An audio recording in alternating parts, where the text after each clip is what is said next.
It is 9:30 p.m. Central African Time, broadcasting live from Johannesburg. This is the Globe on SABC News. A very good evening to you. Thank you so much for joining us. I'm Simpio and Gone, the show that brings you all the headline stories in South Africa and delve deeper into issues beyond our borders. Happy Mandela Day, Lulu. Happy Mandela Day, and I hope you achieved what you wanted to achieve today. 67 minutes of my time today. It's in the bag. Great stuff. I'm glad to hear that. Thank you so much for joining us and a very good evening. Indeed, we shall provide you with a global perspective on news through our network of international correspondents across our globe.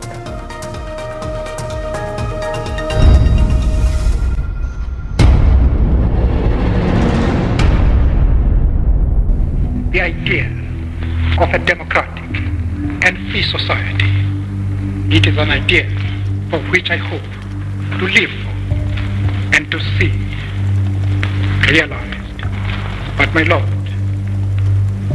if it needs be, it is an idea for which I am prepared to die.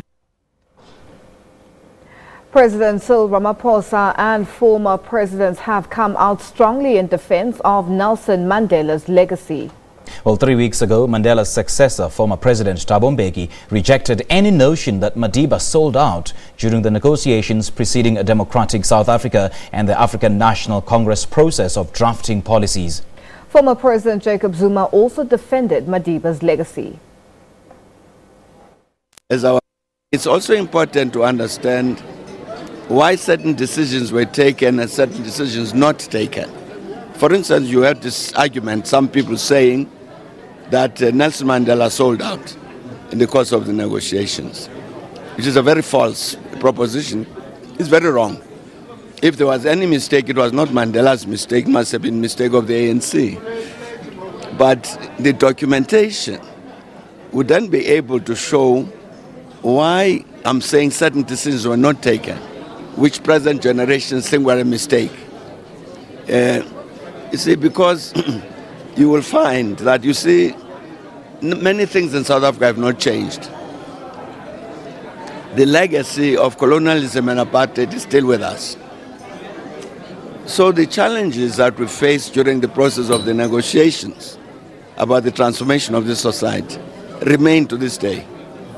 So anybody who comes now in 2018 and says, I must respond to these challenges, which were there in 1900, when we negotiated in 1990, must understand why particular positions were taken in 1990.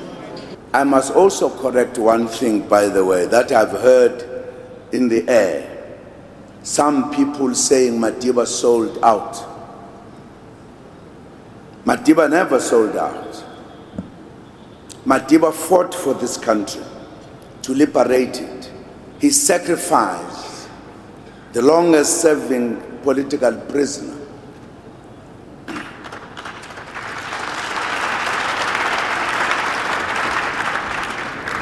I believe what people are doing is a failure to take South Africa forward. And they want to blame the man who brought freedom. It is important for all of us to appreciate that achieving freedom is like a relay race.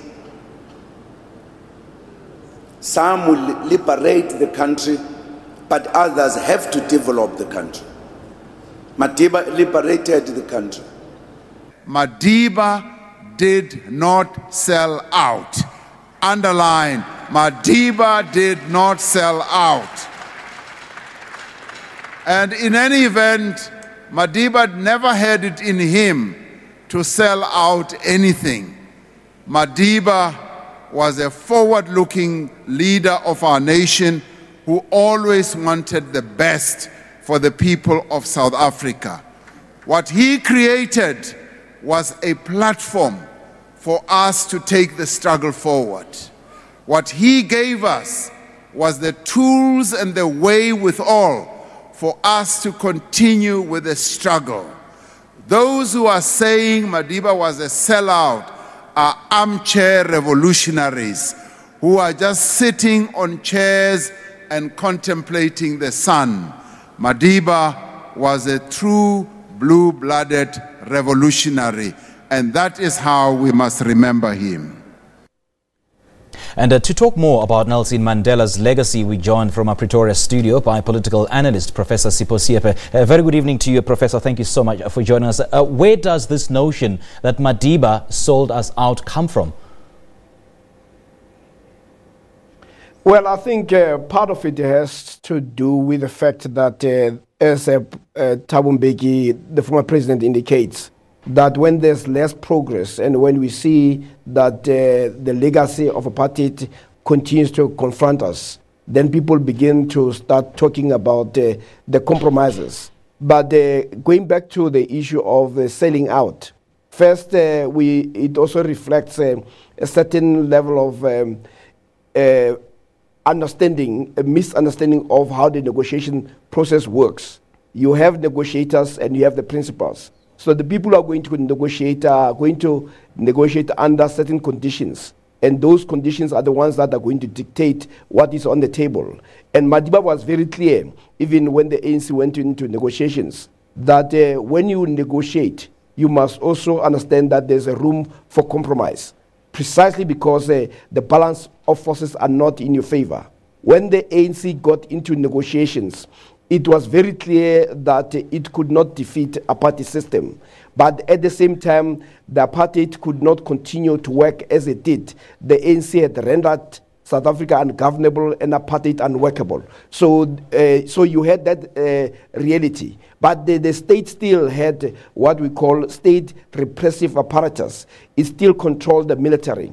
It still controlled the intelligence. It still controlled the police. So when you're faced with that, you can only get so far and no further. And that was a reality. So, but what is also important is that Madiba himself was very clear about not being singled out. He always spoke every time he got a position to say he's part of a leadership collective. So as Thabo Mbeki says, that if you're going to blame Madiba, you'll be wrong. You should blame the ANC because Madiba did not make any decision on his own.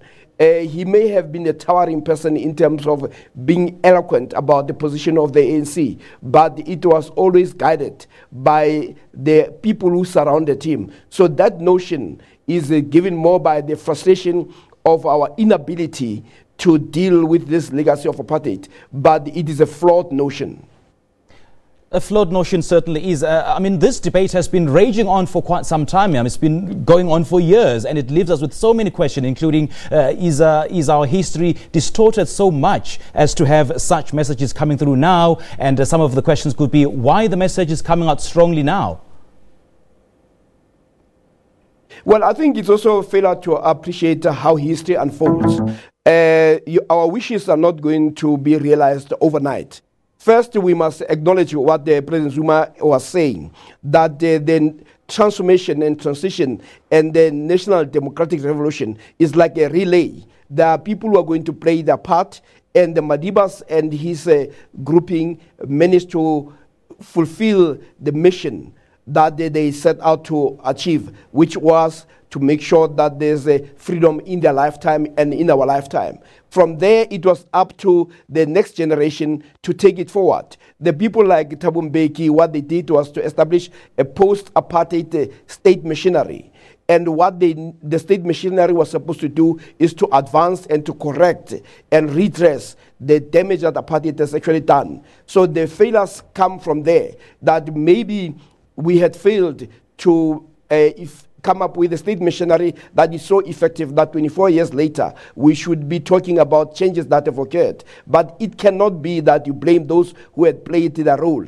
And as President Zuma says, that what you have, and Ramaphosa, that you have people who are armchair critics, who are never in the theater of battle, in the theater of struggle, and they look at the struggle through lenses that are out of focus. So what is important for us is really, one, there must be clarity about those conditions that Thabo Mbeki is talking about that dictated tactically that certain decisions must be taken.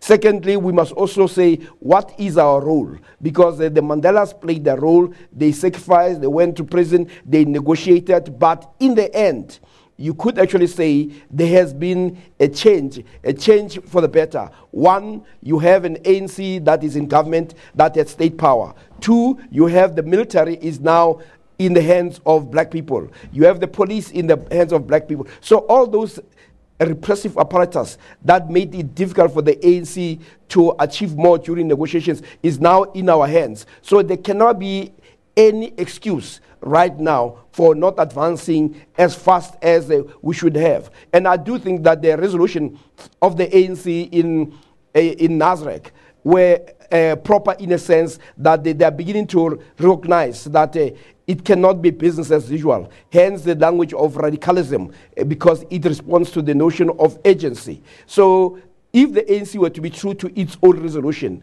we can actually make progress. But this notion that has been there, flawed as it is, it's a notion that should be ignored. But the way you deal with it is also to be transparent about the issues, about the difficulties, about the balance of forces that prevailed at the time. Now, Professor, let's get to the bottom of this debate. Now, some of his detractors say that Madiba compromised economic power of the masses by only negotiating for a political solution when negotiating a deal with the nationalist government. Is this a correct assertion? I mean, so many black South Africans are still poor and the levels of poverty are alarming in South Africa. Yeah, well, look, the issue is that you had state power, just like the Afrikaners had state power. And when the Afrikaners got into power, they were able to use state power to advance the conditions of the Afrikaners. What the ANC has actually failed to do is to use the state power as an instrument to deal with those issues. And now, and part of the challenge that the ANC had, one was it had the challenge of unifying the country and trying to create one nation, which we actually failed. And Thabo Mbeki was one of those who said the transformation and liberation must transform and must have a material effect. Hence, he spoke about South Africa as a country of two nations, because he was aware of that notion, the economic realities, that the economy is still not in black hands. And the ANC has come up with policies that had actually failed. So that was the first challenge that the ANC had, unification. The second one was running the machinery. Most of the people who went there did not have any experience of government. So you found a lot of energy being spent around those issues, not dealing with that aspect that I say the state as an instrument in the hands of the people to advance the people's interest. But when you look at the resolutions are simply saying the time has come for this matter to be put on the table, the issue of the economy. That's why we talk about the radical economic transformation, because there's a recognition that there's been a failure. And I think the ANC should be fair to say we had failed to do this, but there were these challenges that we had to deal with. Now, a sort of compromise is central, to finding a solution in any negotiation. So did Madiba bend over too backwards in order to accommodate the nationalist government? Well, there were some who made that argument, but let us put a different spin to it. What is it that prevented those to be part of the negotiation so that they can push their own agenda? And this is why the notion of armchair begins to carry weight, because others simply sit and watch while others are engaged in the theater of struggle. So if you are not on the table, you are not able to negotiate. So those parties and those groups should have made sure that through their engagement, they are also part of the negotiating table. But also, even after that, they should have influenced government since 1994 to adopt policies that will advance that which they would have liked to see. All right, Professor, thank you so much for your input. We really appreciate your time. That is a political analyst, Professor Sipho Seepe, joining us live from a Pretoria studio.